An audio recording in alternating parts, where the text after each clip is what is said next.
bersama-sama kembali belajar firman Tuhan. Mari kita akan membuka bersama-sama di dalam Yakobus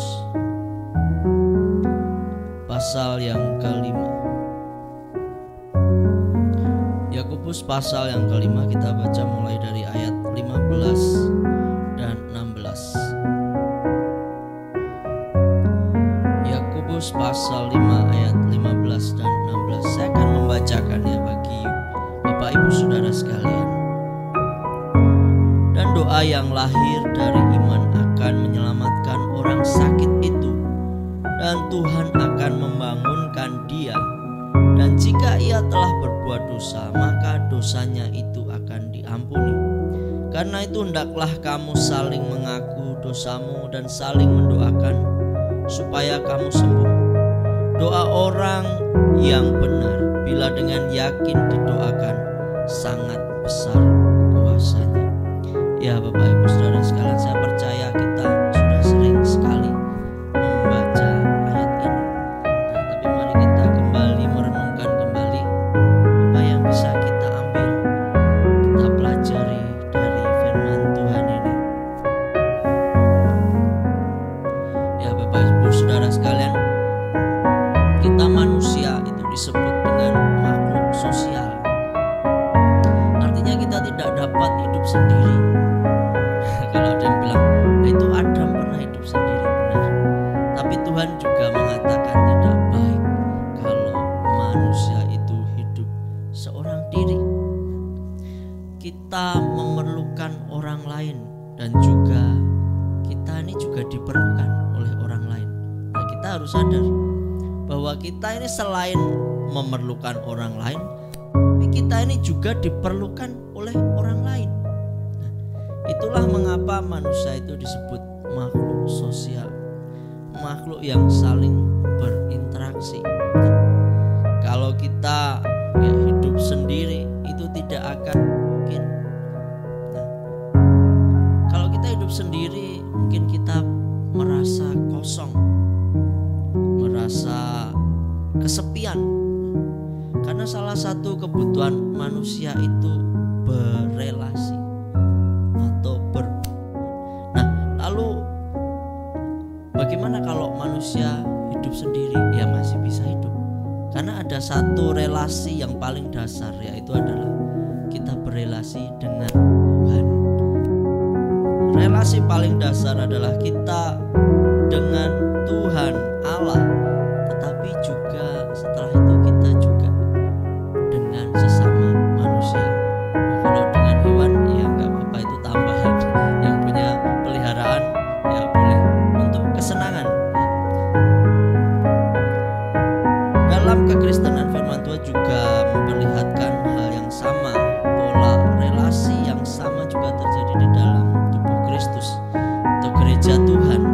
Tuhan berkata bahwa tubuh Kristus itu satu seperti tubuh itu punya tangan, punya kaki, punya kepala. Kepala kita adalah Tuhan Yesus Kristus. Nah, tetapi kita berbeda-beda, tapi kita diikat dalam satu yang namanya tubuh. Maka setiap tubuh itu sebenarnya berhubungan, relasi. Nah, kalau tangan kita ini bergerak, nah kita bisa gunakan untuk apa? Misalnya, aduh kaki kita ini gatal misalnya. Nah, nggak mungkin itu akan menggaruk kaki itu sendiri. Pasti kita akan memerlukan tangan. Demikian juga kita di dalam Tuhan Yesus, dalam tubuh Kristus. Kita memerlukan orang lain, tetapi kita juga diperlukan orang lain. Kita perlu saudara seiman, tetapi saudara seiman kita juga memerlukan kita.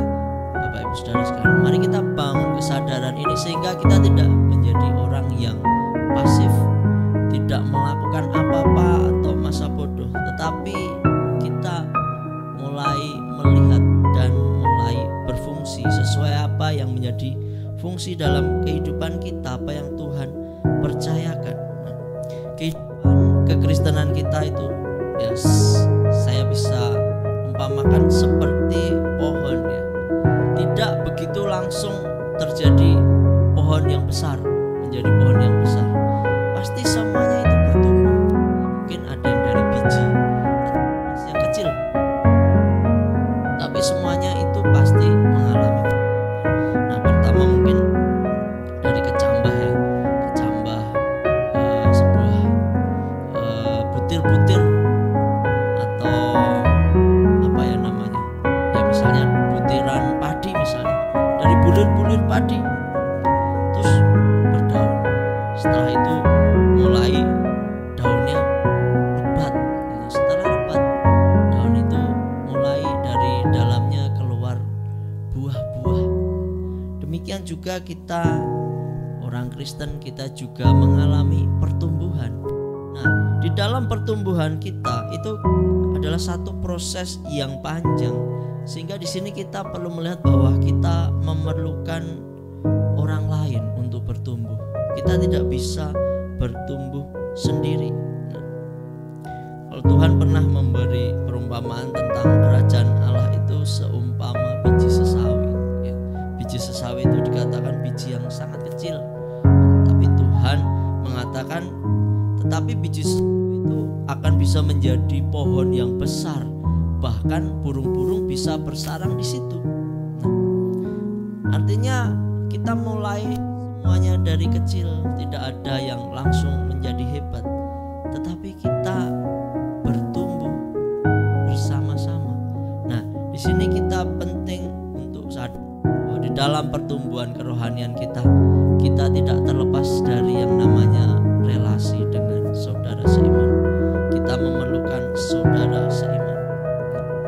Hamba Tuhan, gembala berdoa bagi jemaat,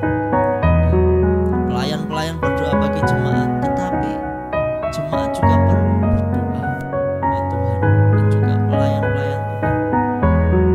Semuanya saling. Gembala memerlukan domba, demikian juga domba memerlukan gembala. Kalau gembala nggak ada dombanya, mau apa yang digembalakan? Tapi kalau domba tidak punya gembala, mati, ya bisa diterkam oleh binatang buas. Kita perlu bersama-sama. Nah, pemimpin mendoakan dan yang dipimpin juga mendoakan pemimpin. Nah, mari kita akan belajar bersama-sama di dalam relasi ini apa yang perlu kita lihat. Jadi sikap yang perlu dibangun di dalam relasi kita dalam tubuh Kristus itu ada beberapa hal. Nah, mari kita lihat di dalam ayat 16. Karena itu hendaklah kamu saling mengaku dosamu dan saling mendoakan supaya kamu sembuh. Doa orang yang benar bila dengan yakin didoakan sangat besar kuasanya. Nah, mari kita garis bawahi kata saling. Saling itu proaktif Bapak Ibu Saudara sekalian. Jadi tidak satunya aktif dan yang satunya pasif. Saling itu berarti ya proaktif. Nah, contohnya misalnya kita melihat apa ya, permainan bola atau tinju ya. Dikatakan di situ tinju itu saling memukul. Itu berarti antara satu tinju dan satu petinju lainnya itu mendaratkan pukulan. Nah, kalau yang satunya diam itu bukan saling memukul tapi dipukuli. Dalam pertandingan sepak bola juga, wah satu tim yang besar sedang bertanding misalnya, wah tim ini seru banget, mereka saling menyerang. Artinya mereka dari satu tim menyerang gawang lawan dan satunya juga demikian. Tetapi di dalam relasi ini juga sama ya. Kita harus saling dikatakan. Di sini dikatakan hendaklah kamu saling mengaku dosamu ya. Saling berarti proaktif. Tubuh Kristus perlu proaktif dalam hal ini apa? Di sini kita perlu proaktif untuk saling berdoa, mendoakan dan mengakui dosa. Apa maksudnya? Lalu bagaimana kalau saudara kita tidak proaktif atau bisa dikatakan pasif? Nah, bagi kita, mari kita akan melihat bahwa kita perlu yang namanya mengaktifkan diri dulu. Kita tidak perlu melihat orang lain dulu, tetapi mari kita mendorong diri kita menjadi orang yang aktif, karena itu akan menularkan kepada orang lain. Ya, gambar dulu waktu saya lupa, ada satu acara mungkin retreat atau apa ya.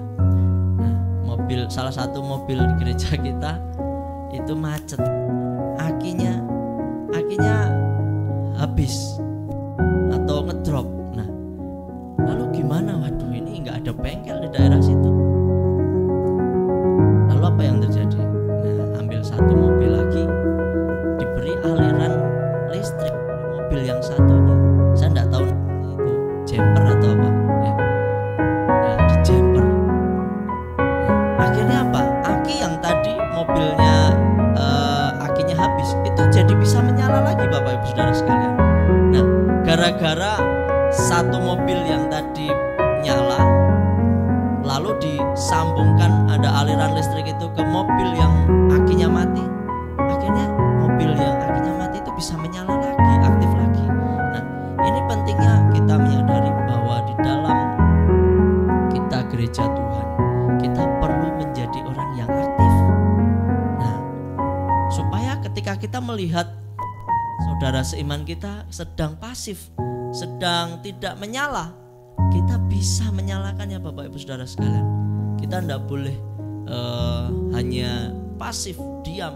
Nah, diam semua, mati semua, tidak bisa pulang kita, mobilnya mati semua. Ya, harus ada yang menyala. Nah, maka mari kita dorong diri kita sendiri untuk jadi orang yang aktif dan menyala. Maka kita bisa menolong saudara seiman kita ketika mereka mengalami drop. Demikian juga suatu kali kita bisa, saudara sekalian, kita mengalami yang namanya drop. Siapa yang tahu? Ya, siapa yang tahu?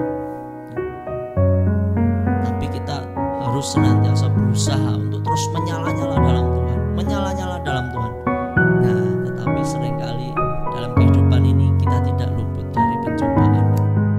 Nah, seringkali pencobaan yang berat itu bisa membuat kita juga drop atau lemah. Nah, kita menyadari kita juga perlu saudara-saudara seiman yang mereka terus mendoakan. Kemarin sore ada ibadah kaum wanita ya. Salah satu ibu-ibu bercerita tentang kehidupannya di mana dia mengalami badai hidup yang begitu sulit, dan beliau berkata, saya berterima kasih kepada Bapak, pada ibu-ibu saudara sekalian yang ada di sini yang sudah mendoakan keluarga kami sehingga saya menjadi kuat. Nah, saya melihat bahwa oh iya benar, kita tubuh Kristus, anak-anak Tuhan, kita memang harus saling menguatkan dalam relasi kita saling membangun. Itu yang penting. Nah, di sini dicontohkan, hendaklah kamu saling mengaku dosamu dan saling mendoakan. Itu sangat bagus, Bapak Ibu Saudara. Ada yang namanya pemulihan di situ ya. Di dalam Pengkhotbah pasal 4 ayat 11 dikatakan, juga kalau orang tidur berdua, mereka menjadi panas. Tetapi bagaimana seorang saja dapat menjadi panas? Ya, saya ulang, Pengkhotbah 4 ayat 11.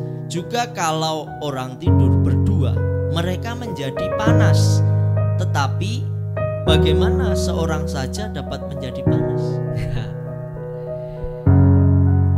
Kalau orang tidur berdua bisa, mereka menjadi panas. Tapi kalau sendiri, kenapa tidak bisa? Ya. Karena kalau dua orang itu energinya akan saling bersatu, bersinergi, maka kedua orang itu menjadi sama-sama hangat. Tapi kalau sendiri, nah di sini dikatakan bagaimana bisa panas. Nah, maka Bapak Ibu Saudara sekalian, kita perlu rekan saudara seiman yang juga itu memberi satu kekuatan yang luar biasa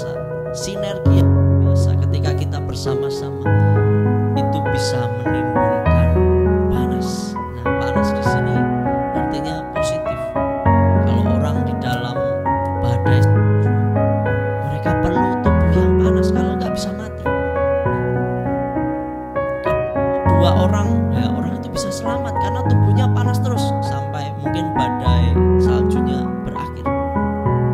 Tapi kalau sendiri mungkin kedinginan dan bisa mati membeku. Nah, kalau kita bersinergi dengan saudara seiman, kita bisa menjadi berkat Bapak Ibu Saudara sekalian. Kita bisa memberi kehidupan, kita bisa menghadirkan kerajaan Allah, kita bisa menghadirkan kasih, hal-hal yang bermanfaat bisa kita lakukan bersama-sama ketika kita bersinergi dengan saudara-saudara kita seiman. Ya, mari kita menularkan hal yang positif, yang baik, semangat, motivasi, kebaikan, bukan menularkan virus ya Bapak Saudara sekalian. Saat ini ya bangsa kita masih berjuang untuk melawan virus corona yang begitu sulit. Nah, mari kita berlomba dengan virus corona. Virus corona menularkan virus ya, kita menularkan kebaikan, motivasi, semangat, menularkan berkat. Nah, puji Tuhan. Nah, di sini ada satu kata yang menarik. Mari kita saling mengaku dosa. Nah, apa artinya di sini? Yaitu artinya adalah ketika kita mengaku dosa kita, berarti kita memiliki yang namanya kerendahan hatian. Nah, doa yang baik yang kita naikkan kepada orang itu tidak dipenuhi dengan penghakiman. Kita tidak bisa menghakimi orang, mendoakan orang sekaligus menghakimi dia. Kita tidak bisa bilang aku tidak berdosa maka aku bisa mendoakan kamu. Konsepnya ternyata tidak begitu Bapak Ibu Saudara sekalian. Yang ditekankan firman Tuhan di sini adalah yang namanya kerendahan hatian. Dalam berelasi itu seperti firman Tuhan juga katakan, besi menajamkan besi, manusia menajamkan sesamanya. Kita bisa saling melukai dan dilukai, dalam artian kita saling menggeser. Tidak bisa kita berkata aku paling benar, belum tentu. Mungkin bagi kita ya kita benar karena menurut kita sendiri, tapi bagi orang lain mungkin kita menyebalkan. Demikian juga orang lain bagi kita mungkin menyebalkan ya. Tapi kita saling menggeser. Maka mari kita bahwa tidak ada yang sempurna di dalam kehidupan kita. Kita saling merendahkan diri, mengaku dosa, melakukan pertolongan Tuhan. Pertolongan datang pada orang yang rendah hati. Orang yang memerlukan sesuatu itu bisa dengan rendah hati meminta. Nah, salah satu ciri orang yang bisa berdoa adalah orang yang rendah hati Bapak Ibu Saudara sekalian. Bagaimana orang bisa berdoa tapi sombong? Tidak bisa. Karena berdoa itu sedang meminta, berdoa itu sedang memohon. Bagaimana orang bisa memohon kalau hatinya begitu sombong dan tidak memerlukan pertolongan? Tidak bisa. Nah, doa benar bila doa orang yang benar bila yakin didoakan besar kuasanya. Di situ dikatakan doa orang yang benar bila yakin didoakan besar kuasanya.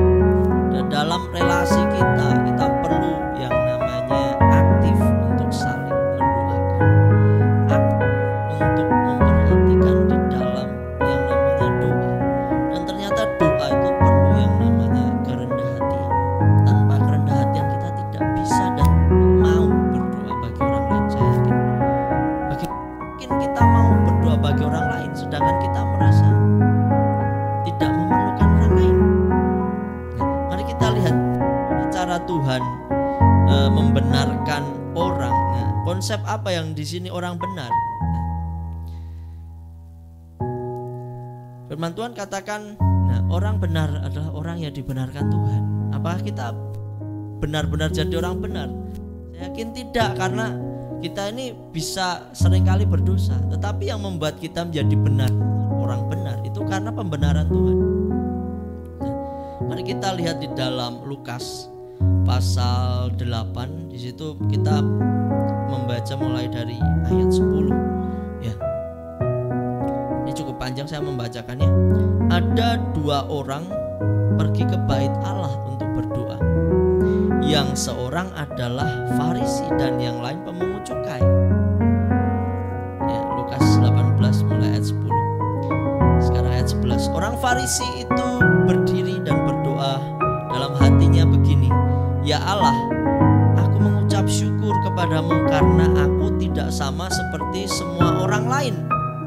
Bukan perampok, bukan orang lalim, bukan pezinah, bukan juga seperti pemungut cukai ini." Jadi di sampingnya itu ada juga pemungut cukai yang berdoa, Bapak Ibu Saudara sekalian. Nah, aku berpuasa 2 kali seminggu. Aku memberikan 1/10 dari segala penghasilanku. Tetapi pemungut cukai itu berdiri jauh-jauh, bahkan ia tidak berani menengadah ke langit, melainkan ia memukul diri dan berkata, "Ya Allah, kasihanilah aku orang berdosa ini." Nah, Tuhan berkata, "Aku berkata kepadamu, orang ini pulang." Orang ini adalah pemungut cukai. "Orang ini pulang ke rumahnya sebagai orang yang dibenarkan Allah, dan orang lain itu tidak." Orang lain itu orang Farisi. "Sebab barang siapa meninggikan diri, ia akan direndahkan, dan barang siapa merendahkan diri, ia akan ditinggikan."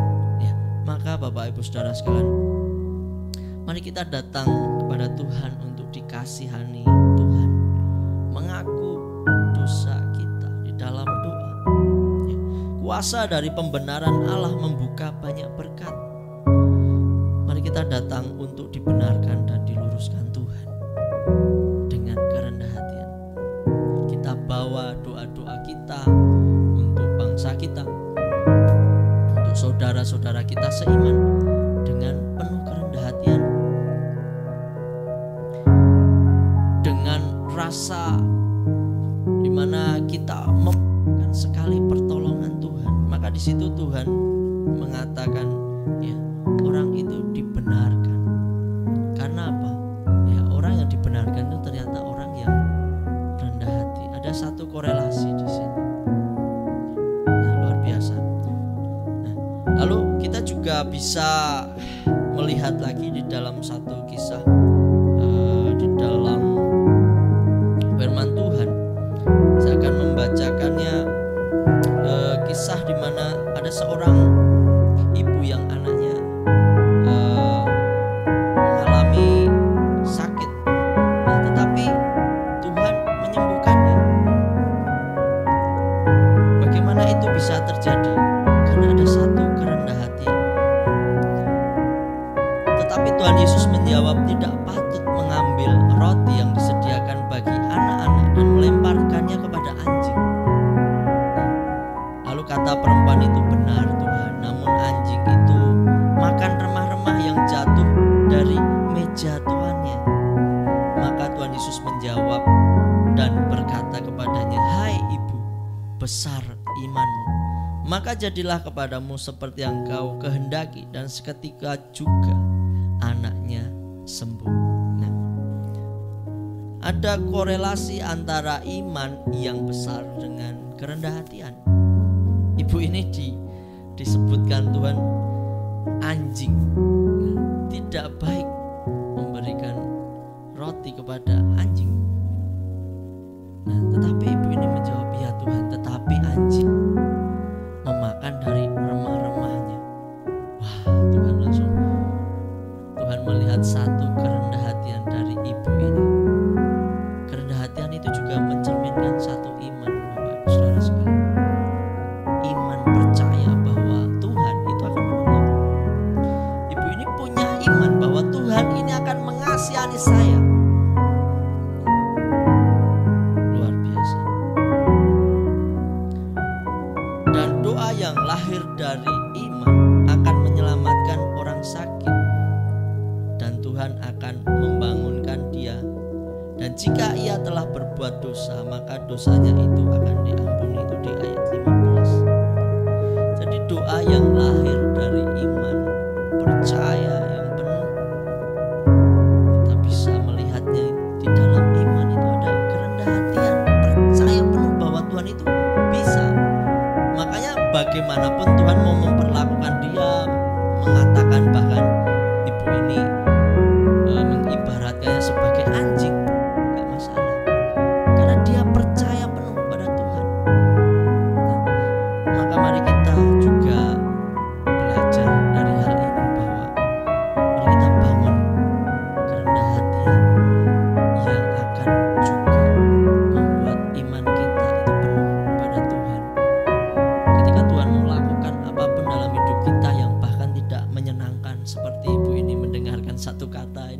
saya melihat ini bukan kata yang menyenangkan dianggap anjing.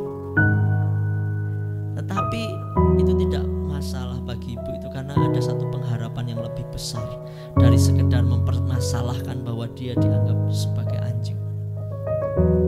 Maka kita datang ke Tuhan itu juga seperti anjing sebenarnya, Bapak Ibu Saudara sekalian.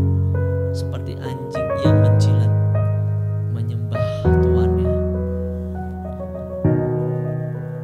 Kita punya Tuhan yang baik, yang kita percaya akan menolong kita. Maka di dalam doa-doa kita, mari kita penuhi dengan kerendah hatian. Maka itu dilihat Tuhan sebagai iman yang besar. Ya. Mari dalam relasi kita proaktif membangun diri kita sendiri dengan firman Tuhan, dengan puji-pujian, penyembahan yang membuat kita sendiri aktif. Itu juga akan menolong saudara-saudara seiman kita yang mungkin sedang pasif. Lalu kita juga perlu untuk terus berdoa kepada Tuhan secara aktif, saling mendoakan. Di dalam doa kita perlu yang namanya kerendahan hatian, karena di dalam kerendahan hatian itu ternyata ada berkat-berkat Tuhan yang besar, dan Tuhan memandangnya sebagai iman yang besar. Hai ibu, besar iman, maka jadilah kepadamu seperti yang kau kehendaki, dan seketika itu juga anaknya sembuh. Ya, Bapak Ibu Saudara sekalian, mungkin saat ini dalam kehidupan kita mengalami masalah seperti ibu ini. Mungkin ada hal yang mati atau sakit di dalam kehidupan kita, di dalam usaha kita, dalam keluarga kita ada kebekuan, ada kesulitan-kesulitan yang kita tidak bisa tanggulangi sendiri. Maka mari kita datang kepada Tuhan dengan penuh kerendahan hatian. Juga kalau kita melihat saudara-saudara kita seiman sedang dalam keadaan yang lemah, mari kita juga datang dan mendoakan. Bukan datang dengan penghakiman, tetapi datang dengan kerendahan hati, sehingga itu akan memberi satu dampak yang besar. Kepedulian kita kepada orang lain itu akan memberi dampak yang besar. Nah, kalau kita sebenarnya baca di dalam satu perikop penuh ini juga dikatakan bahwa Elia adalah manusia biasa seperti kita, dan ia telah sungguh-sungguh berdoa supaya hujan jangan turun, dan hujan pun tidak turun di bumi selama 3 tahun 6 bulan. Lalu ia berdoa pula, dan langit menurunkan hujan, dan bumi pun mengeluarkan buahnya. Nah, kenapa Elia ini berdoa sedangkan dia manusia biasa tapi bisa menghadirkan kuasa Tuhan, mujizat Tuhan? Nah, karena Elia ini sebenarnya berdoa sebenarnya untuk pemulihan orang Israel, bukan sekedar membuat mujizat, tetapi doa yang dilakukan Elia ini sebenarnya untuk menghajar orang Israel agar kembali kepada Tuhan. Karena waktu itu orang Israel kehidupannya sudah rusak, dari mulai memimpin imam sampai ke rakyat, dimulai dari pemimpin yang rusak malah. Bangsa itu rusak. Akhirnya apa? Ya, Tuhan ingin memulihkan umatnya. Tuhan ingin memulihkan Israel. Nah, lalu Elia berdoa bahwa tidak akan turun. Benar, tidak turun. Padahal dia manusia biasa. Nah, apa yang membuat semua itu terjadi? Nah, karena kita peduli akan satu pemulihan.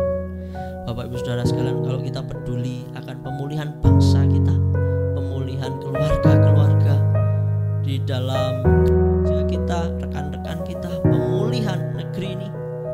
Nah, kalau kita peduli, maka doa kita itu doa yang diurapi Tuhan, doa yang menghadirkan mujizat Tuhan yang penuh kuasa. Nah, puji Tuhan, biar firman Tuhan ini mengingatkan kita terus untuk kita berdoa terus di dalam kesungguh-sungguhan, karena doa-doa kita juga bangkitkan saudara-saudara kita seiman, membangkitkan kita sendiri, semakin menyala. Semakin kita bersama, semakin hangat, semakin menyala. Seperti tadi orang yang tidur bersama-sama akan bisa menjadi panas. Mari bergerak bersama-sama, saling dengan kelemahan dan kekurangan. Mari kita tutup bersama. Semuanya punya kelebihan dan kelemahan. Maka kelebihan itu yang kita miliki untuk menutup kelemahan rekan kita. Tapi juga kelemahan kita ditutupi sebenarnya. Relasi yang baik dibangun di dalam kerendahan hatian. Tuhan mengasihi orang yang rendah hati tetapi menentang orang yang sombong. Orang Farisi yang berdoa, Tuhan aku tidak seperti dia. Di situ dikatakan dosa tidak diampuni, artinya ditolak Tuhan. Dia tidak jadi orang yang benar. Doa menjadi sarana kita dalam berelasi dengan Tuhan, juga dengan sesama kita. Mari kita bangun bersama-sama relasi kita dalam doa yang penuh kerendahan hatian. Mari kita bangun komunitas gereja kita bersama-sama. Maka Tuhan akan melakukan satu perkara yang besar bagi bangsa kita, gereja kita, keluarga-keluarga. Doa-doa kita itu tidak bisa ditolak Bapak Ibu Saudara sekalian. Kalau kita memberi uang, roti, makanan bisa ditolak, tetapi doa itu tidak bisa ditolak. Bagaimana bisa menolaknya? Itu langsung ke Tuhan. Maka Tuhan berkata, kalau kamu punya musuh, ampuni musuhmu dan doakan, sebab doa itu tidak bisa ditolak. Maka mari kita terus berdoa, karena doa itu luar biasa, langsung ke Tuhan. Nah, puji Tuhan, biarlah firman Tuhan ini mengingatkan kita terus untuk bersemangat berdoa kepada Tuhan, untuk juga